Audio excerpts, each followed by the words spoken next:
guys, this is a place of learning and not perfection. I had to say that because we have some new subscribers. We have finally reached over 2,000 subscribers, and each one of you is welcome. I'm Kensani, and I bring you faith, education, wisdom, and lifestyle content, mostly education, wisdom, and faith content, hardly the lifestyle part. But I'm very excited for this video because I know a lot of my subscribers are actually law graduates and law students. So here I am, here to update you about my new role and why I left practice, or why I left the law firm that I was working for, and finally doing something in a mining company as an in-house legal specialist. Guys, it's been a long journey, but I'm so grateful to God. And I was just saying the other day on my Instagram, this is your chance to follow, that for the kind of workspace that I've got, you know, I didn't pray that much, but God saw and met my need. Without saying too much about the video, let me just get into why I actually left practice and left the law firm. If you followed my legal journey, I started posting when I started doing my articles, and that was in 2019. So I worked for a law firm that specializes in planning, development, and environmental law, and I did my articles there for 2 years, and then I got admitted, and then I stayed with the firm for over as an admitted attorney for like over 2 years, almost 3 years actually, which means I was with them for like 5 years. So the reasons why I left, actually I enjoyed the work a lot. I really love challenging work. Like I love things that give me a challenge, you know, where I have to like, oh man, this is really complicated. But anyway, so the desire to leave, I don't think I would have stayed at the firm if it wasn't for God. I really just stayed there because God really wanted me there. And I think the specific reason why I wanted me there was for me to learn the work, and to learn specific things like work ethic, you know, because I worked with people that really worked hard and they prioritized their work and they were perfectionists. So and also they respected authority. So, you know, there was a structure, you know, you knew that there was somebody above somebody, and there was procedure in terms of that. So I think those are some of the things that I learned within that space. But after my over 2 years experience as a post articles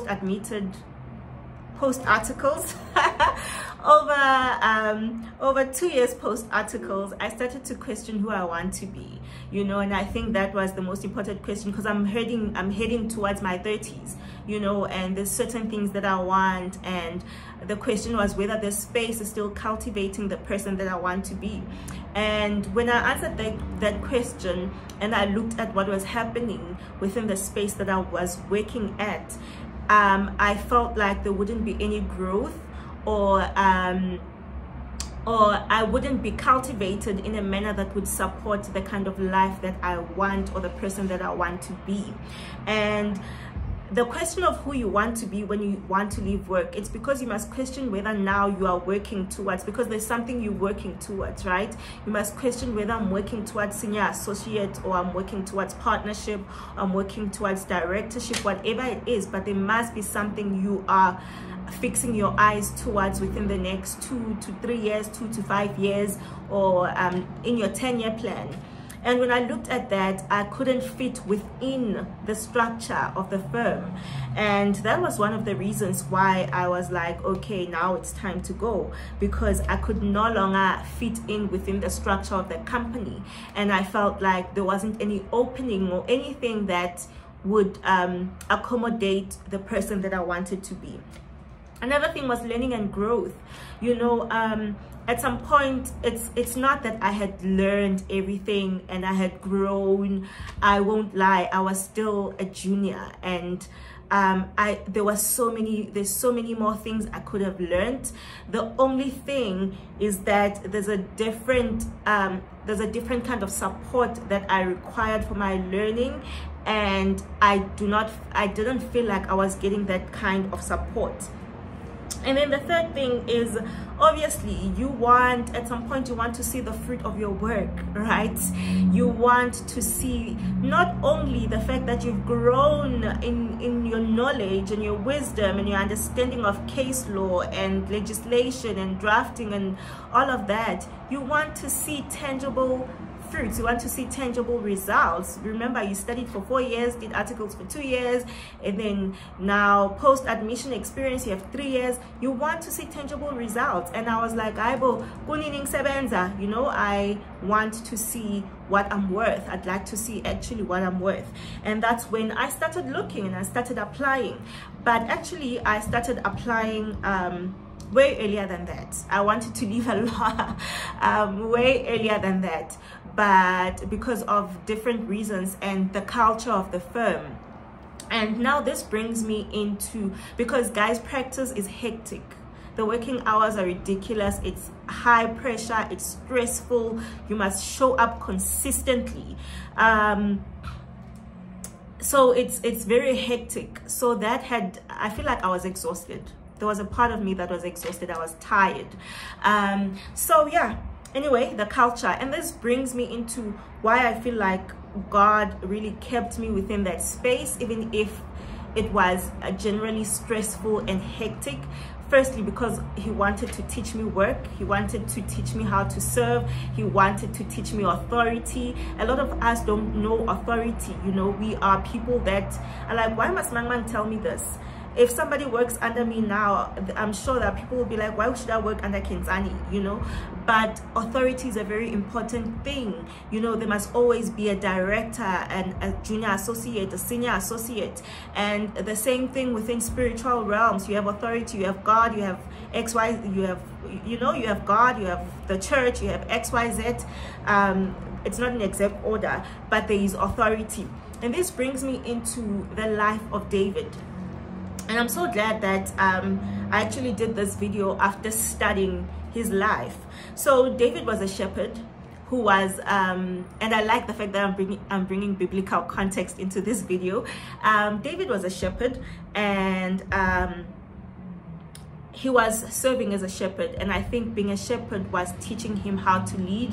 It was teaching him how to lead people, because people are actually seen as sheep that need a shepherd.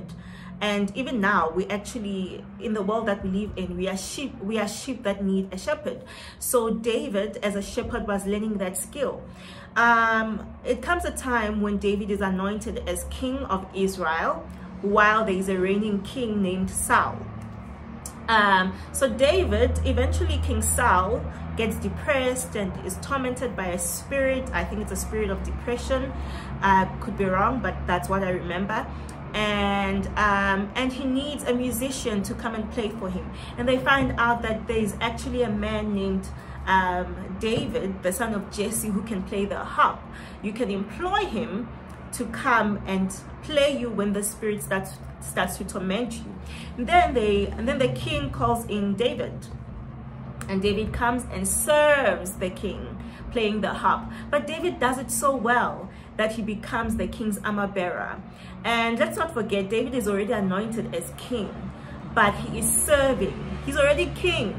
He's anointed as king, but he's serving because he understands what authority. He understands that his time has not yet come for him to take the position, right? David does so well. One time, then this opportunity arises where he has to kill the giant. And where does the skill to kill the giant come from? It comes from his experience from serving and from serving the sheep, from being a shepherd. Because he was saying that, guys, I have killed bears before, I have killed lions before to protect the sheep.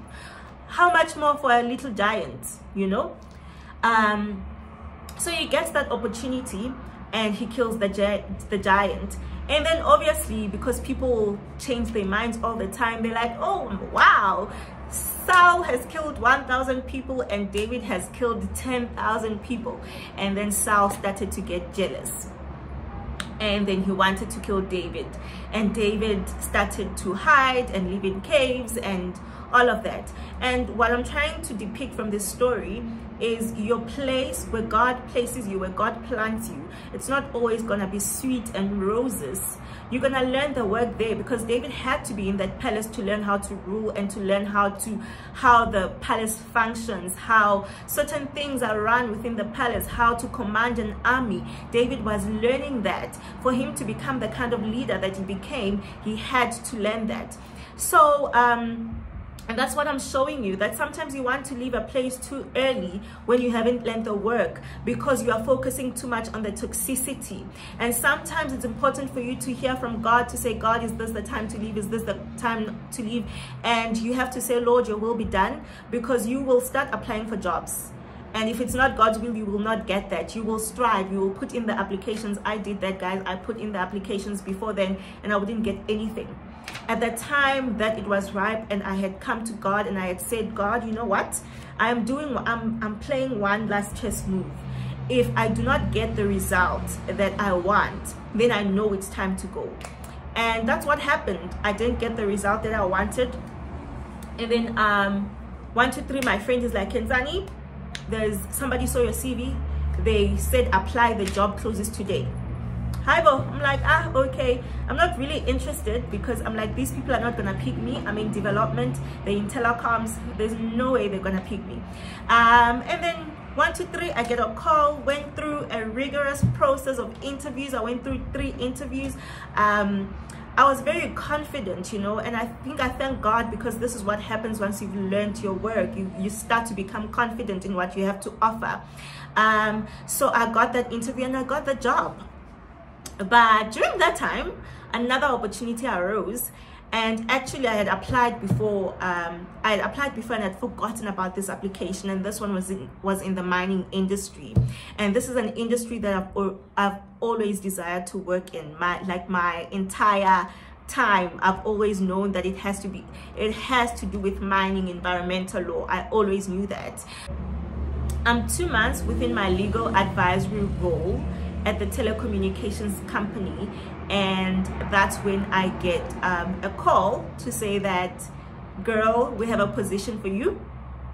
Are you willing to do actually before interviews it was like, you need to do assessments. And I was like, bro, what? And these assessments, I had to do them on a Friday night and a Saturday night from 6 till 10. There was load shedding, like everything was working against, right? That's what it felt like. And I did those assessments and I was like, damn, this is so hectic, you know, like they were asking difficult questions. That's what I felt like. And then I'm not sure if it's 2 weeks later, I got, no, you can come for an interview, you know.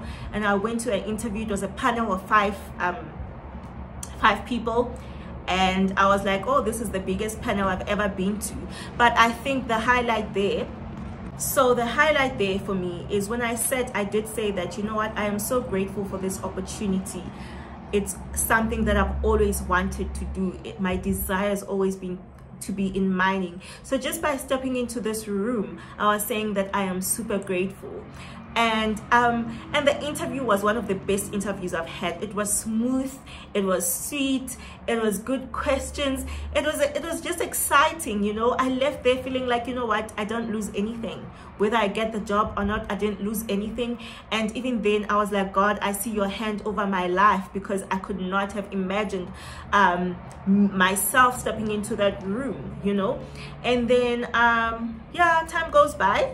Like I said, I think over 2 months after I started my legal advisory role in yo guys, the slide is terrible, in telecoms, then I got the call to join this mining company as a legal specialist. So guys, basically, now let's get to what I do. Now I provide in-house services. I work for a company as an in-house lawyer, but a specialized legal lawyer, because I do not do everything. I do things that are related to mining, property, and permitting. Permitting is more like you assist with getting authorizations that you need to operate a mine. So you will need a mining right or a mining permit, and you will need land use. You will need land use authorization, water use license, and what's this, environmental authorization, waste license. Well, there's quite a blasting licenses. There's quite a list of licenses that you have to get, right? So that's what I get to do now. And the difference between a general in-house lawyer is that a general in-house lawyer will do a lot of work that comes into the firm, whether it's labor, whether it's commercial, so contracts, all disputes, all advisory questions that come to you, human resource related, marketing related questions, land development related questions. You get to do that. But with a more specialized legal role, I just get to focus on those 3 areas: mining, property, and permitting. So I'm excited for this new role, and it's been amazing. Like I said earlier when I started this video, that I really felt like I couldn't have prayed any better. And yeah, so I've talked a lot, and yeah, that's my update. I hope it brings you some insight and hope.